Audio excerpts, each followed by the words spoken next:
Hello and good afternoon, everyone. Looks like we've still got a few folks joining us. We're at about 89 and counting right now, but in the interest of time, we're going to go ahead and get started.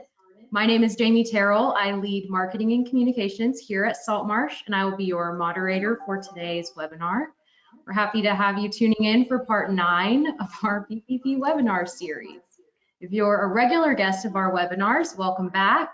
If you're here with us for the first time, we want to ensure you know that you can find recordings and materials from any of our previous webinars, including parts 1 through 8, on our Saltmarsh COVID Hub, which you see here shown on the screen. Here with us today are 3 members of our COVID recovery and response team, 2 familiar faces for most of the group, I'm sure, Suzanne Cox and Andrew Kent, both shareholders here at our firm. They're joined today by Norm Provvidenza, director in our tax practice, and fun fact, our own resident wedding singer. So please hold your inquiries. We keep Norm quite busy this time of year. He's here today with us to talk tax, covering some key implications and considerations you'll want to keep in mind. We're glad to have this group leading our presentation today. Before we begin, I have just a few quick housekeeping items I want to cover. First, everyone on the line has been muted. This is to limit disruptions. So if you have questions during today's webinar, we invite you to share them with me in your Q&A feature you'll see in your GoToWebinar controls. If we have some time for questions, we'll try to run through them together. If not, no, you're more than welcome to share your questions with us by email to ppp@saltmarshcpa.com. You see that on your screen as well. Someone from our team will follow up with you directly. That's a great place to share any specific questions or concerns that you might have.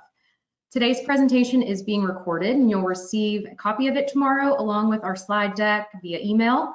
And finally, upon leaving today's webinar, you'll be prompted to complete a very short survey to give us some feedback on what you thought, additional topics you might like to see us share.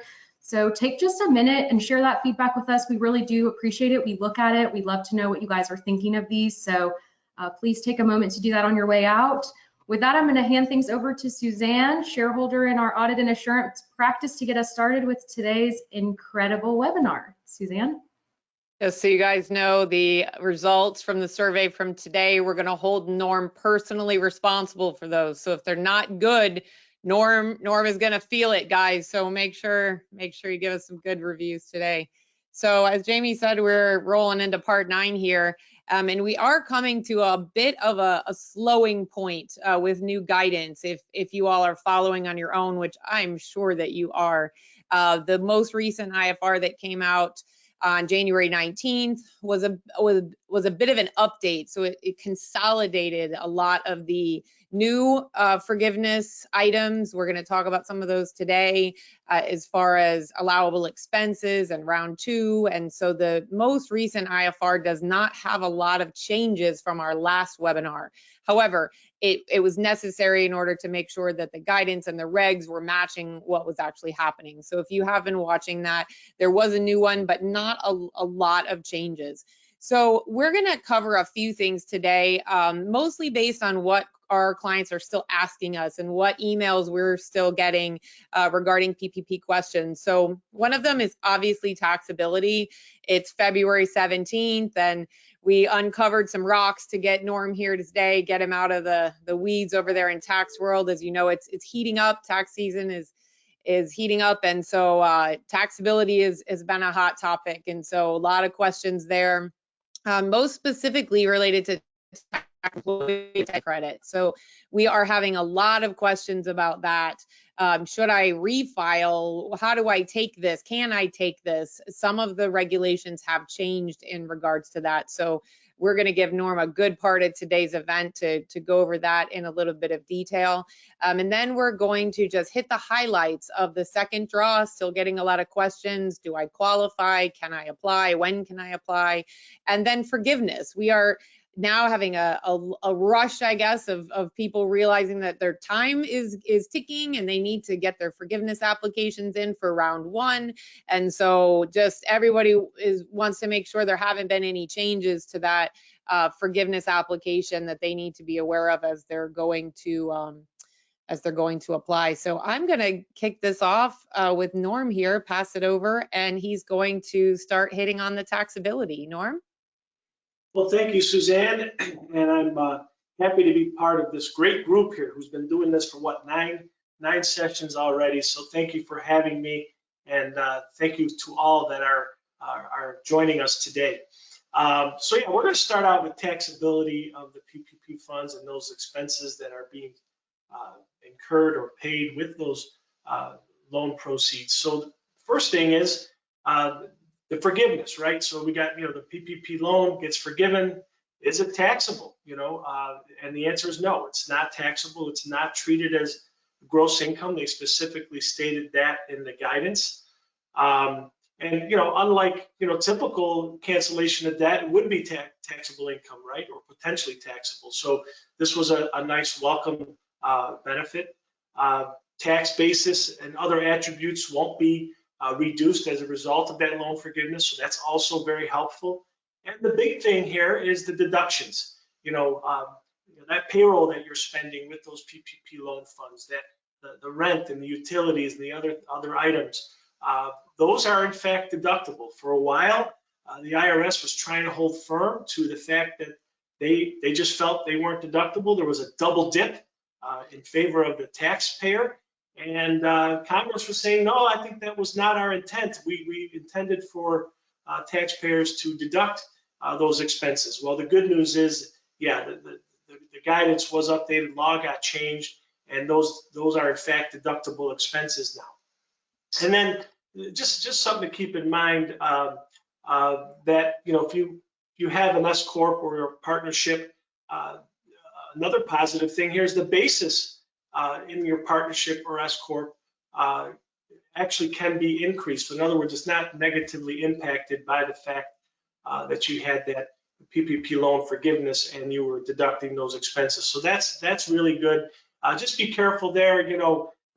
For those that are in the tax prep world, what we're finding is the tax software is not properly doing that right now. Maybe there'll be an update, but you got to make sure that your basis schedules are appropriately being computed. So some important things there. Next slide, unless anyone has a comment there. Nothing to add there. All right, great.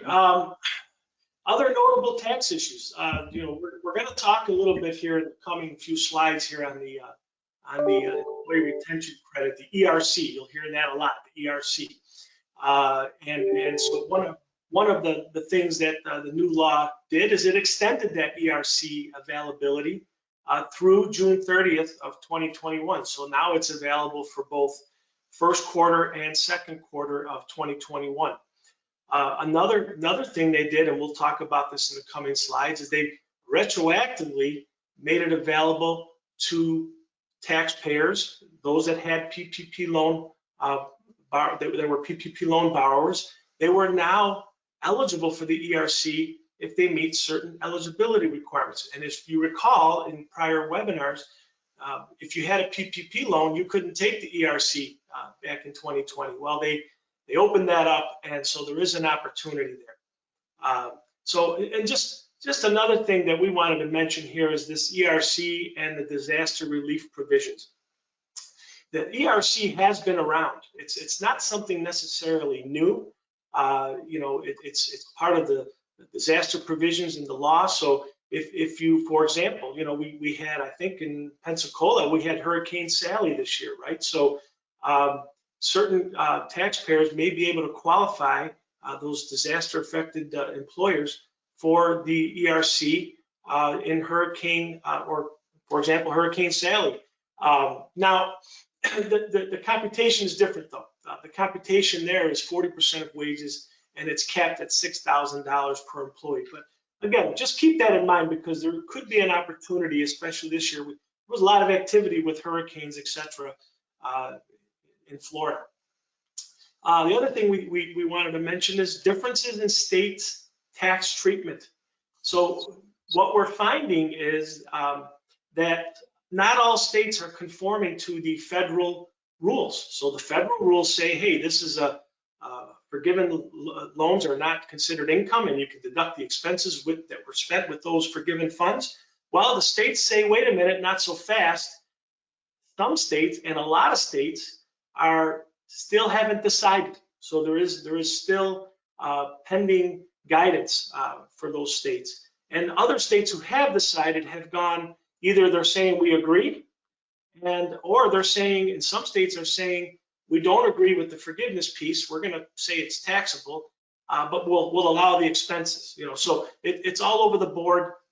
So you got to be careful there. If you're filing in multiple states, you have to make sure you understand the guidance. And what we're telling people is, this might be a good opportunity to wait it out. If the guidance has not been issued by the time you have to file, you're probably better off waiting and see how things shake out before you file. So more to come on that, of course, and so interesting developments there.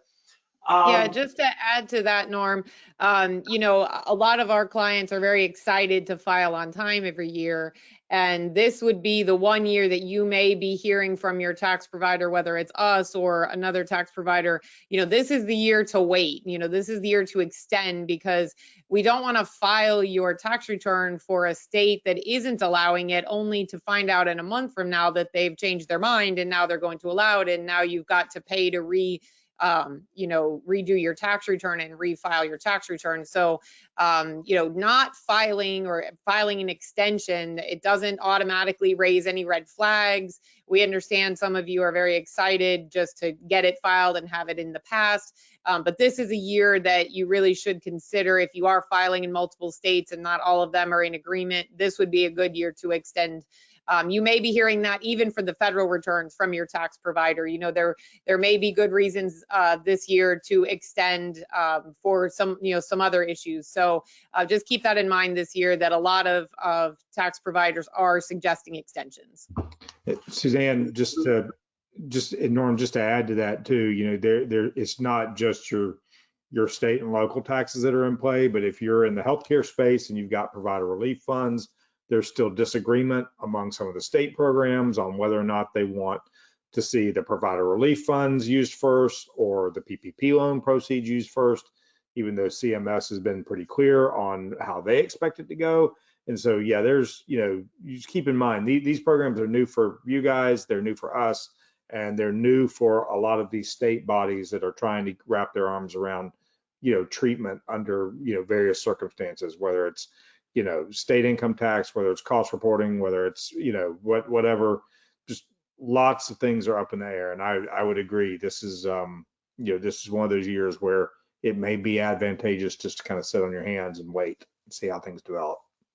Yeah, that's a great point, Andy. And, here at Saltmarsh, we're all about making sure it's right, not so much about just getting it done.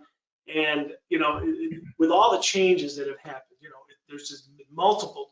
This is probably one of the most active, seasons I've ever seen as far as tax law legislation. So it's definitely a year to just kind of step back, make sure we get things right, and that's the goal.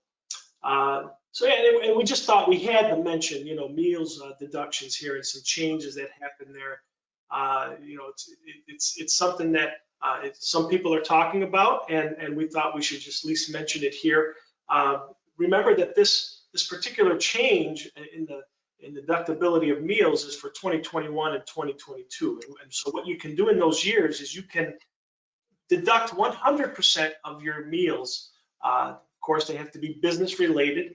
And so that's a change, because as you know, many of you know that deduction was 50%, right? You can only deduct 50% of your meals. But now in 2021, 2022, you'll be able to do that. And they made it clear in the guidance that this includes takeout and delivery.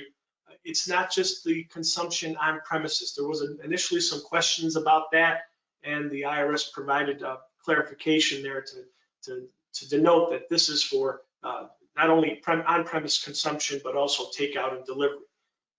Entertainment is still non-deductible. That hasn't changed. And of course, you have to still meet the requirements to have it be a deductible, an otherwise deductible expense. It can't be lavish or extravagant. Either you or your employee has to be present, along with the client or the customer, and there has to be a business purpose. So just keep that in mind. But it's something new coming up. You'll be able to deduct your meals 100%, 2021 and 2022. I think that's their way of trying to help the restaurant industry, which has been significantly impacted in the hospitality industry. So, Yeah, all and right. just to, you mentioned it, Norm, but I have been getting a lot of questions on, is that applicable for 2020? So it is not. It's for future years. It's still to come. So for your 2020 return, that it will be as normal, but going forward, that will be new. Yeah, good point. Good to emphasize that for sure. So we're gonna just, the next couple slides, we're just gonna kind of dive in a little bit, give you a little bit more on the employee retention credit and the interaction with PPP.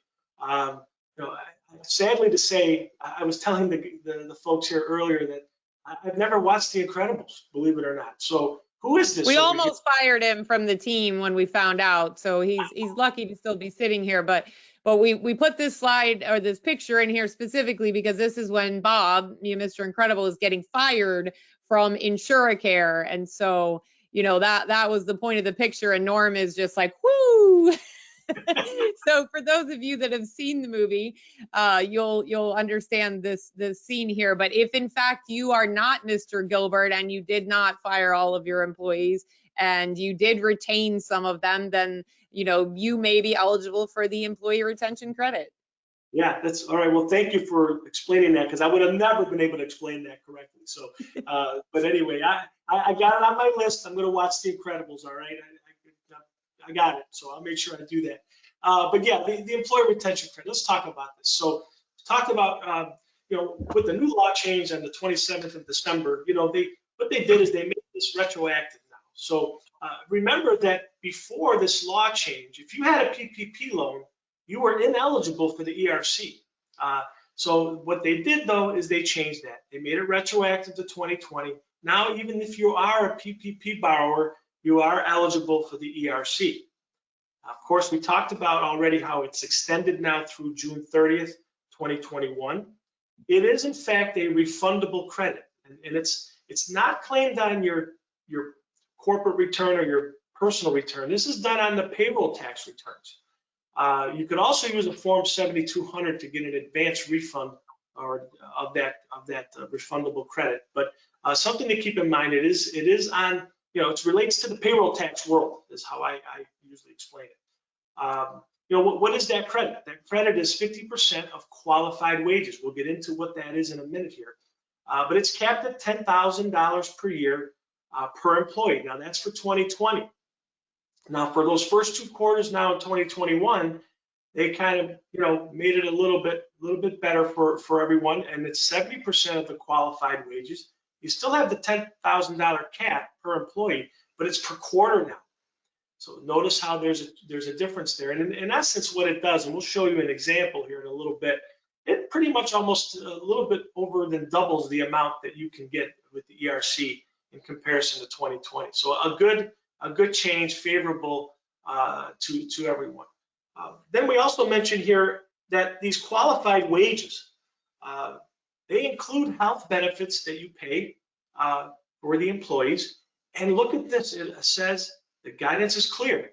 It also includes the employee's pre-tax 401k contributions. So that's important to understand. So these healthcare plan expenses, I just want to expand on that a little bit. Even if you had no wages that you paid to an employee, and let's say you laid that employee off and you just paid their health insurance, that would still be considered qualified wages. So that's something important to keep in mind. Another thing to keep in mind is that those qualified wages, they're not going to include any sick or paid family leave that you might have had under the Families First Corona Response Act, where you took a credit on that side. So you can't double count the wages for any, and in this case, any health benefits for that purpose. Also, if you take the work opportunity credit for that particular employee, you cannot count those wages either. And that's just a good reminder there of what you can do there. So any questions on that, Suzanne? Any comments, Suzanne, Andy, you want to make?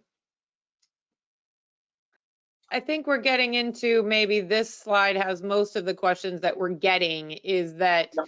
you know, if you filed already for PPP forgiveness and, you know, before the law was that you could not do both, you know, will this cause you to not be allowed to take employee retention credit? You know, did you, you know, use all the wages for the PPP so you don't have any left? And so that's a question we're getting a lot. And so we would say the majority of situations, that is not the case. You should still be able to take it with the remaining amount of payroll that you paid during 2020, even with the amount that you took out for the PPP. So Norm's going to get into that a little bit deeper on this slide. Yeah, thank you, Suzanne. That's a good lead in for that. So let's talk about eligibility, because you've got to get through one of these two doors that I have listed here. And notice how I say at least one of these you have to qualify as an employer. So you either have to have had your operations fully or partially suspended due to a COVID-19, there's a typo there, related to a government order. So you'd like to think when you just read that bullet point alone, geez, maybe a lot of us would qualify, but again, not so simple. But that's hoop number one, right? Door number one. Now you've got, if you don't meet that, you've still got another shot. You've got your decline in gross receipts have to be greater than 50% during a calendar quarter in 2020 compared to the same calendar quarter in 2019. So you can pick and choose which quarter maybe you can make sure you meet that. What we're finding there is, you know, a lot of not every client or taxpayer is going to have a 50% decline in their gross receipts in any calendar quarter in 2020. You know, so but we see that a lot with restaurants, hospitality. There's been some hard hit industries where that is applicable. Now they changed it for 2021 for those first two quarters. Now in 2021. The decline in gross receipts only has to be greater than 20% during a 2021 calendar quarter. In comparison, notice how it says there, and it's not a typo, the same calendar quarter in 2019. All right. Now there is a safe harbor available. And so for 2021 now only, you know, if you had an employer, for example, that had, you know, 20% or greater decrease in gross receipts in quarter number 4 of 2020 in comparison to quarter number 4 of 2019, but let's say they did not have a 20% or greater decrease for quarter number 1 in 2021 compared to quarter number 1 in 2019, they would actually still be able to qualify for the ERC because of that safe harbor. So I know that's complicated. We'd be happy to take your questions and get back to you, but there is an opportunity there for those that may qualify. Now, you can't use the same wages for both the ERC and the PPP loan forgiveness. This is what's causing a little bit of the stir here and a lot of the questions. Because what did most people did? You know, they borrowed the money, right? They submitted their forgiveness applications, and the easy thing to do is say, hey, it was all payroll. You know, we spent all of our proceeds from the loan on payroll. And they filed their forgiveness, and they got, you know, whether it's for, you know, maybe they got it forgiven already, whatever. But now there's questions, right? They're saying, well, wait a minute. Now that this is retroactive back to 2020, and I already filed my application for forgiveness, gee, maybe I would have went back and spent a little time looking at my other expenses to meet that, you know, 40% requirement, and maybe I'll cut back on the payroll. Opens up the payroll pool, right, to be able to take the ERC. So that's some of the things that are now coming to light as a result of this new law change, and a lot of taxpayers want answers. Unfortunately, there hasn't been guidance issued in how they're going to do this. You know, do you go back and reapply for forgiveness? Can you imagine if you have to go back and amend your forgiveness application so that you can then open up that pool of payroll, make that pool of payroll bigger, which makes your ERC bigger? Those are some of the things that people are asking. Unfortunately, we don't have an answer yet. AICPA is pushing right now the SBA to provide more guidance here. There's no mechanism right now to file an amendment to your forgiveness application. Yeah, I think I- that's important, Norm, that as of right now, you cannot reapply. So, you may have heard rumor that they're pushing to have that instituted that you can reapply, but you currently cannot reapply. Exactly. So we'll just have to wait and see. If you haven't done your forgiveness application yet, maybe you want to wait a little bit. Let's see if some guidance comes out in the next couple of weeks, and then we can, or let's put it this way: maybe plan on using only 60%. Fill up the 60% bucket with only the payroll, and then plan on using, working on that 40%. Don't be so quick to just use all your payroll to meet that forgiveness. I guess that's probably another good piece of advice here for those that haven't filed yet for forgiveness.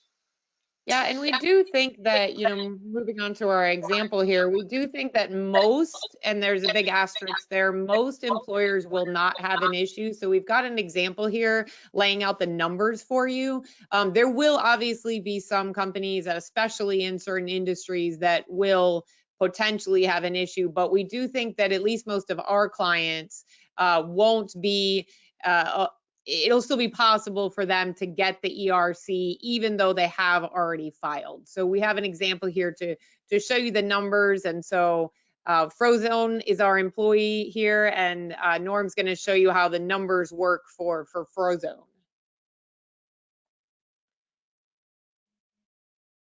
All right, there we go. Sorry, I didn't know how to unmute myself. I'm not a pro like you guys. But yeah, so this is a good example here. And I just want to quickly just mention, if you lease employees through a PEO or a CPEO, you can still claim the ERC. It's just done through the Form 7200, not on a payroll tax return, because the PEO is filing the payroll tax return. So just remember that for those that might be leasing employees. Doesn't mean you're not eligible to claim this ERC. All right, anyway. So we've got this example here, the employee retention credit example. We got, who is this? Lucius Frozone, all right? And is his last name Best? Is that what it is? All right. So I've never met this guy, but anyway, we've got an example here where he had $52,000 annual wages, all right, for 2020. We're going to use 10,000 of it to support the PPP forgiveness, right? Well, what does that do? That leaves a remaining wage amount of $42,000 for this employee, of which then we can use up to the cap, which is $10,000.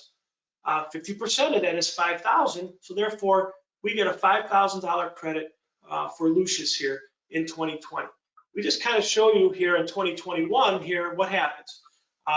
We take the respective amount of wages for that quarter based on the $52,000 annual wage. It's $13,000 for quarter number one, for example. We only use, for example, only $4,000 of it to support the PPP loan forgiveness. That left $9,000 available. Credit was $6,300. But as you can see here, the point of this is in 2021, that went to 70% of the wage cap. Very important to see that. And as you can see here, when you compare the totals, we had $5,000 for 2020 for the whole year, but in 2021, only for 2 quarters, $11,200. So it pretty much doubles the amount of ERC if you're able to qualify for the ERC. And I'll just leave it with this, that, a lot of where the questions come up, because it's easy to figure out the math, right, on the gross receipts decline and whether you can get the ERC. But really where the rubber hits the road is, what about when you have, your ceasing of operations or a reduction in your operations? That's the one that everybody's trying to figure out how they can meet. Take, for example, Publix, right? Publix actually had their revenue probably went up, not down. But what they're trying to do is meet that point number one in that previous slide that I showed you, where they're saying, hey, we had to reduce our hours. I don't know if anybody remembers, but we couldn't go into Publix at 9 o'clock at night. So they actually would qualify for the ERC because they met that first bullet point. Remember, only one of those have to be met, not both. So isn't it interesting when you boil it down to that Publix is going to get the ERC even though their revenue went up. So anyway, that's what we have on ERC. I hope you found that helpful. And we're going to turn it back over to, is it Suzanne or Andrew now?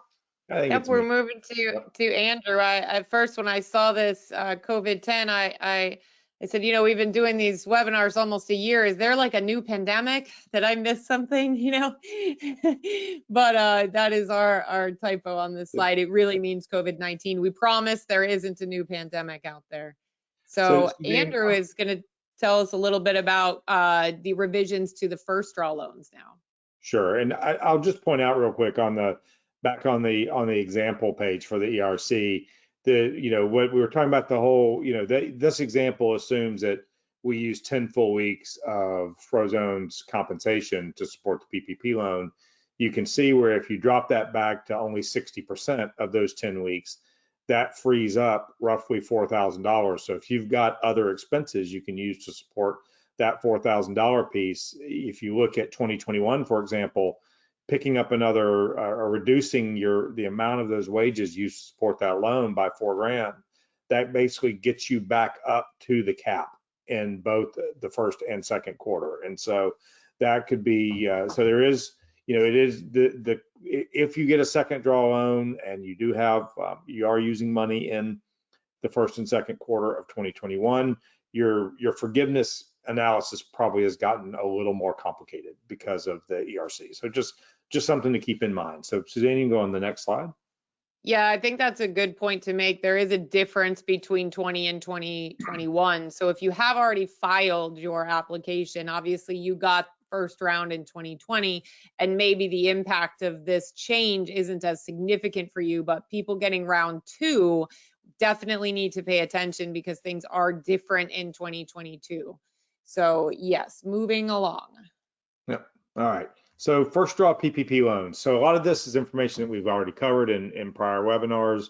The Economic Aid Act that was passed back in late December modified the first draw PPP loan, kind of expanded the program a little bit. So the first draw program, the original PPP loan program that expired last fall, was extended by the Economic Aid Act. So you're still able to get a first draw PPP loan if you are a new borrower, or if you're an existing borrower and you have, under some limited circumstances, existing borrowers can reopen or revise their prior loans. The lending began about a month ago on the 11th of January and will continue to run through March 31st. So this is both for the first and second draw PPP loan program. So there's still money in the pot and the programs are still open for another 6 or 7 weeks. You must, for your first draw loans, your qualifications are basically still the same. You must qualify as a small business under the SBA rules or have less than 500 employees. And like I said, the program is now open to a few more borrowers. And there are other general program changes that affect both first and second draw PPP loans, such as new expense categories and et cetera. And we'll talk about those in just a minute. Suzanne, you want to hop over to the next slide? So revisions and reapplications. So if you are a first draw PPP loan borrower, this is a question we're getting from some of our clients. Well, can I reapply? I've heard I can reapply. I've heard I can reopen my loan. I've heard I can go back and get more money. So can you go back and reapply or request an increase in your first draw PPP loan?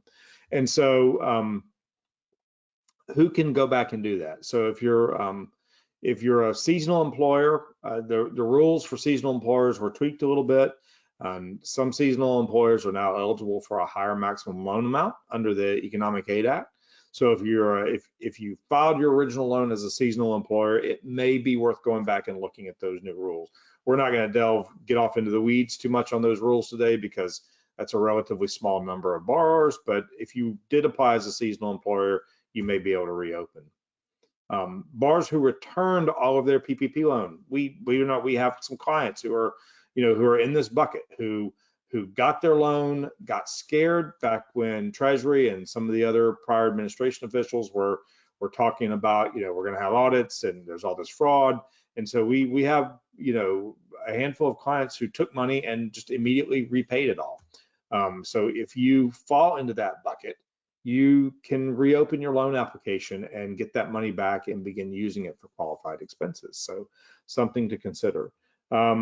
If you returned a part of your original PPP loan, so if you were approved for $300,000 and you, for whatever reason, I had a client who was actually a church, I believe, and they actually, for whatever reason, said, we're going to give back.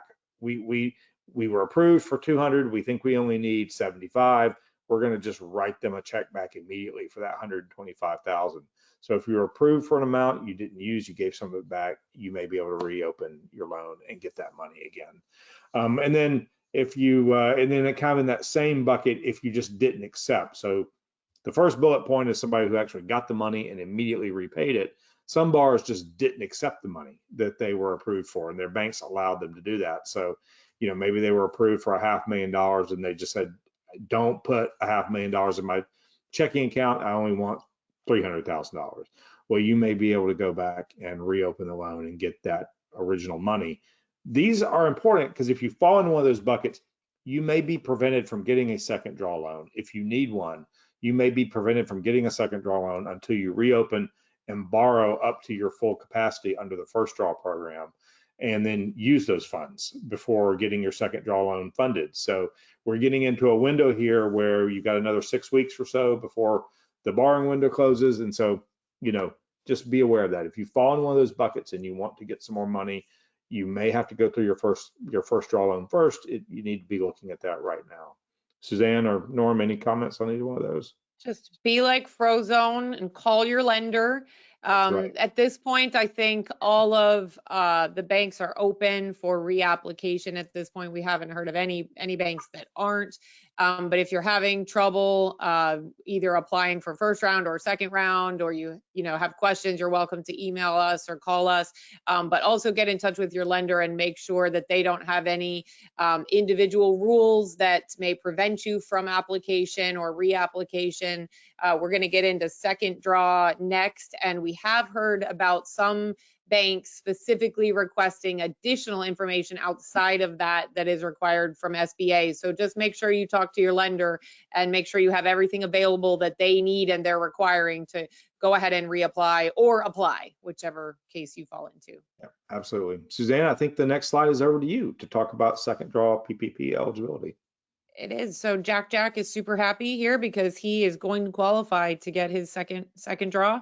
So in order to get your second draw, you have the cap, as Andrew just talked about, was 500 for the first round, but it is 300 for the second round. And then the most important things here are you had to have gotten a first draw PPP loan. So today I got a call from a non-client, but someone out there that maybe caught our webinar or something, and they said, hey, I tried to apply for round 2, but my bank wouldn't let me. And I said, my first question, did you apply for round 1? And he said, no, I haven't applied for round 1. And I said, okay, well, that's got to come first. So you've got to apply for round 1 first. If you never have applied for anything yet, you can't just jump to round 2. You've got to go to round 1. So there is funds available in round 1, so you can still apply for round 1. So that's the first criteria is that you had to have gotten a round 1, and you have to have used or will use the entire amount for allowable purposes, for allowable expenses. And we've had some questions about this, so I do want to make this distinction here, is that you don't have to have forgiveness on your loan yet. So you could have applied, you could have sent everything in, or you could just be waiting to apply. Maybe you haven't even applied yet. That is okay. Now, we have heard some banks are requiring that you apply for round 1 before they'll give you round 2, but that is not an SBA regulation. So again, back to Frozone calling his banker, you want to make sure that your bank doesn't have any regulations like that. SBA does not require that you have applied. So you just have to have used the funds. So that's really important here to make sure you understand, though. You have to have used all of the money in round 1 for eligible and authorized expenses.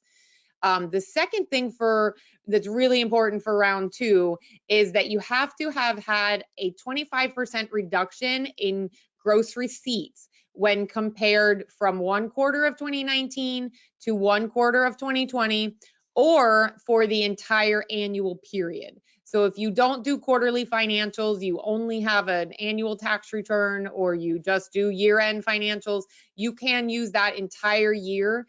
The reason that that's important is because some people may have just had a really bad second quarter or a third quarter, but as an annual period, they maybe were flat or just slightly down, maybe not quite 25% down, but maybe their second or third quarter was really bad and they had a huge decrease in one of those quarters. But then in the fourth quarter, maybe they made up for it, or maybe they had a great first quarter. So it does matter which periods you're comparing. So it's important to look at it both quarterly and annually to see if you may apply. Now, 25% is a lot, so keep that in mind. I would say early in January or mid-January when this came out, a lot of clients calling saying, hey, I'm pretty sure I had this. And then we ran the math and found out not quite. So 25% is a pretty big reduction. So make sure that you run your financials or get with your CPA to run your financials and make sure you qualify for it.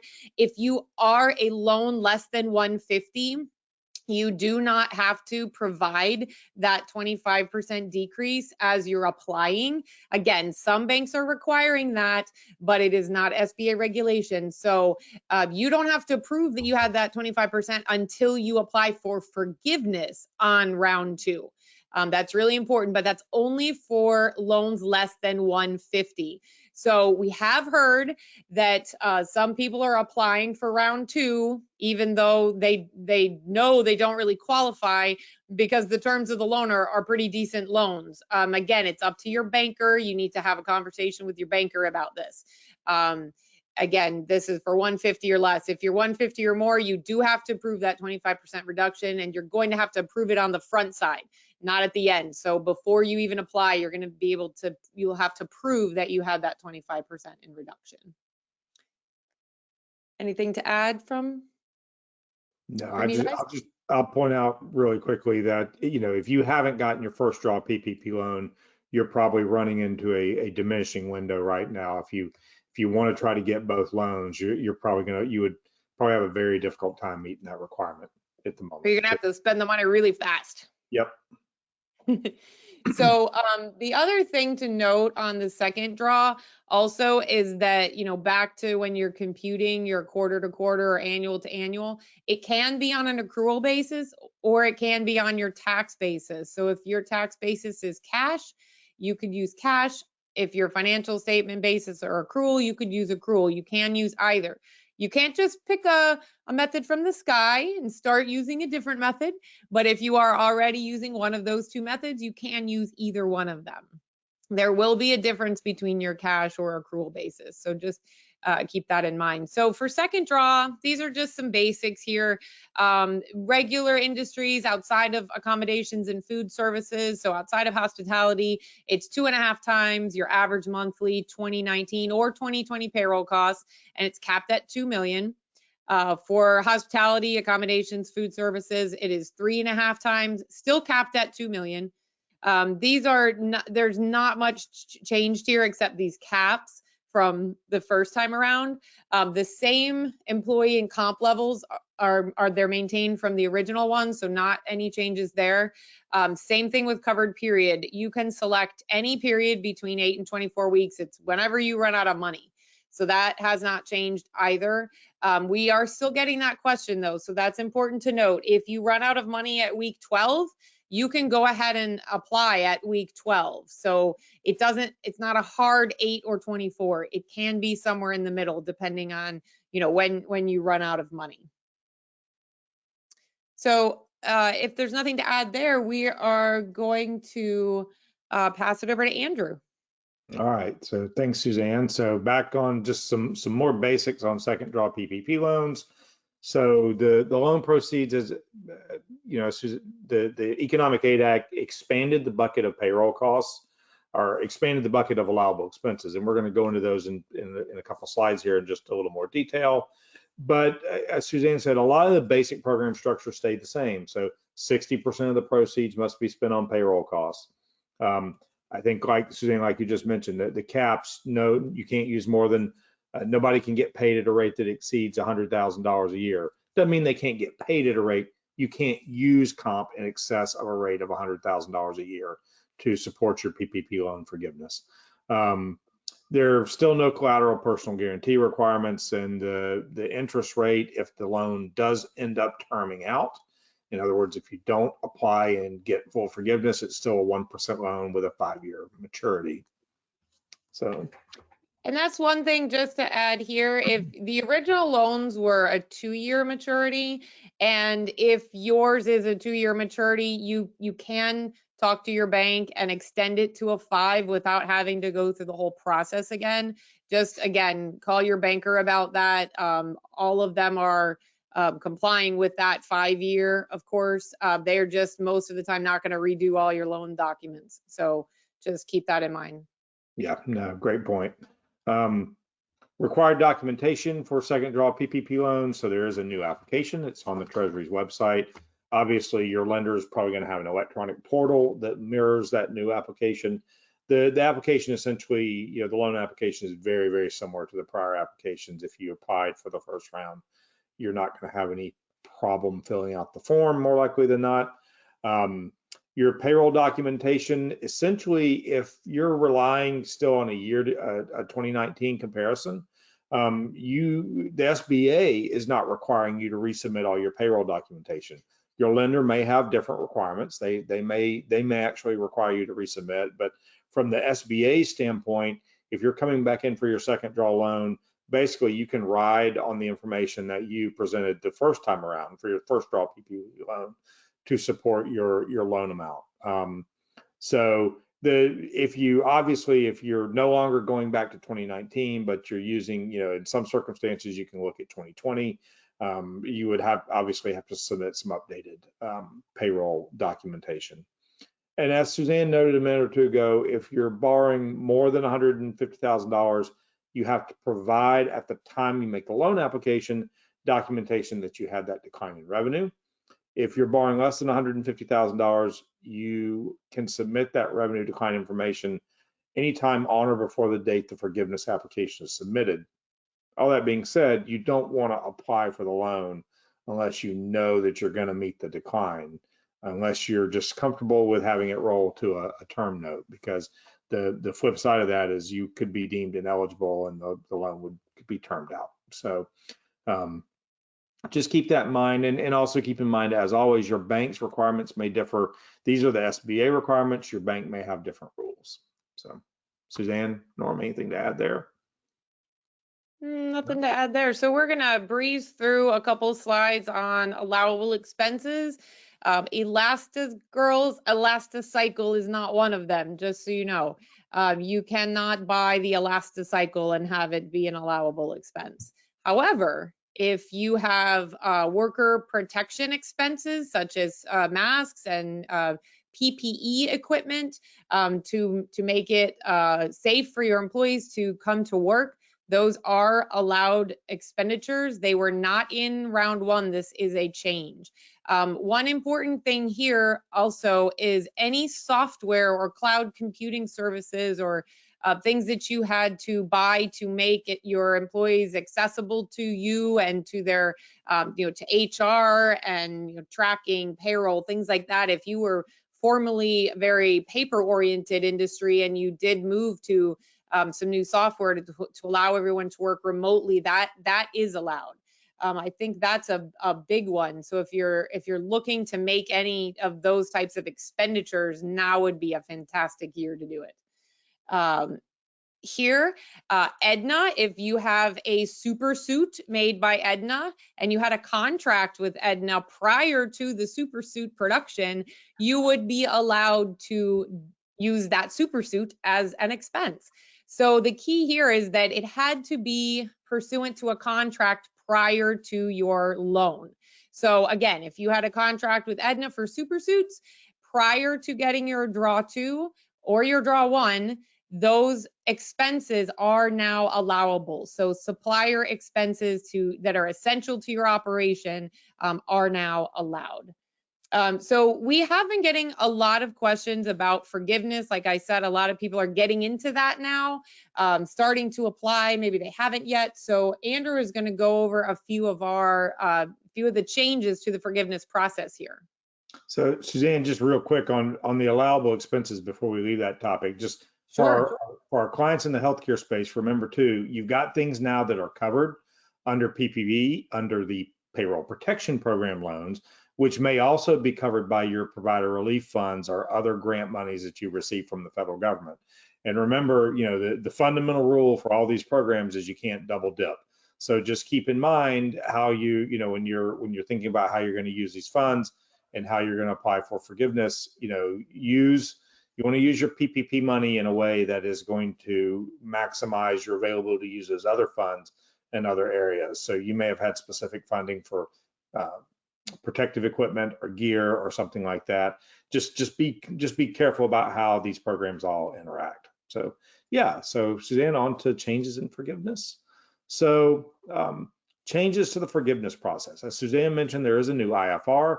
If you're following the guidance as we are, you're looking for those new publications. The new forgiveness IFR is essentially, it's like the first draw IFR that was published on January 6th. It's basically a restatement of all the previous IFRs. It kind of consolidates the guidance on forgiveness.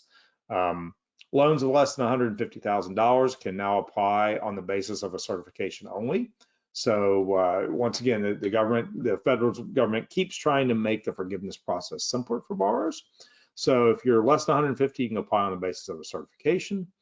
You still must maintain those records though, so you still got to have all the documentation. So employment records must be retained for a period of at least 4 years. All other documentation must be retained for a period of 3 years. And of course, the SBA always reserves the right to audit loans less than 150K. So just because you can apply on a certification doesn't mean you can throw all those payroll records in the trash or spend the money in a way that you shouldn't be spending the money. For loans of more than $150,000, the forgiveness process remains largely the same as it has been. One major change is that your $10,000 EIDL advances, for those of you who got those back in the spring or winter of last year, they will no longer be deducted from your forgiveness payments. And just a note on that, if you did file, we have some clients that filed before this came out and they deducted it. The SBA is returning that money, and so your lender will return that money. You just need to hang out. There's nothing you need to do or file. You just pretty much hang out and you should get that money back to you.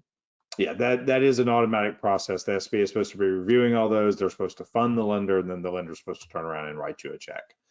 Right. Yeah, good point, Suzanne. So forgiveness deadlines.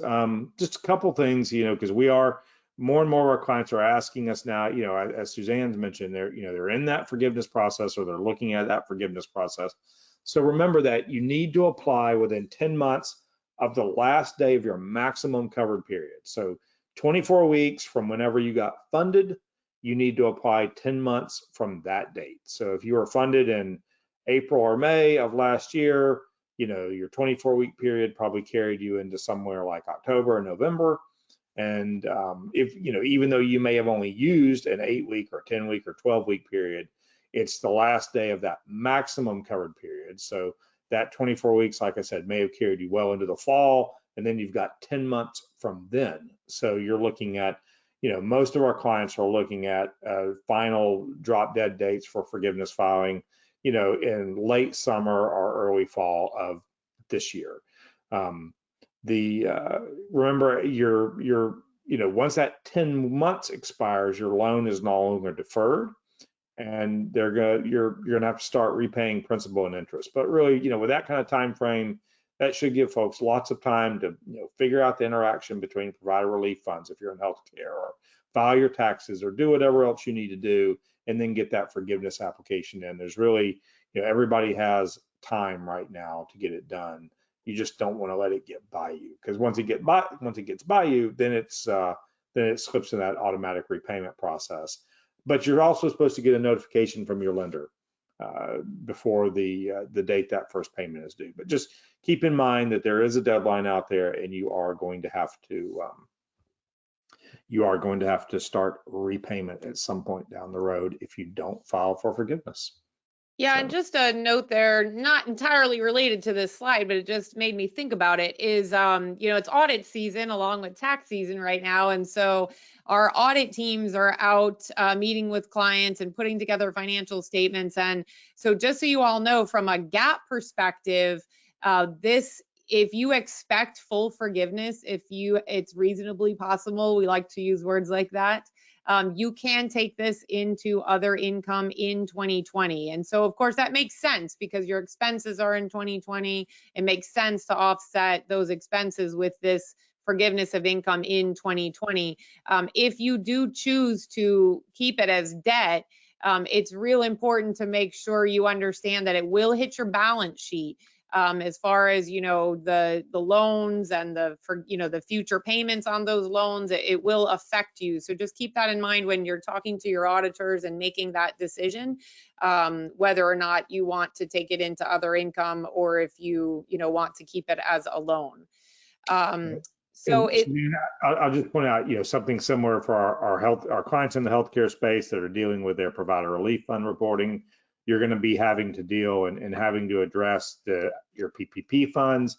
And it's kind of the same rule. If you have, even though you may not have received your forgiveness decision yet, if you have a reasonable expectation that you're going to get forgiveness for those funds, if you've filed an application or you have the documentation to support an application, you're going to recognize those PPP loan proceeds for purposes of your provider relief fund reporting.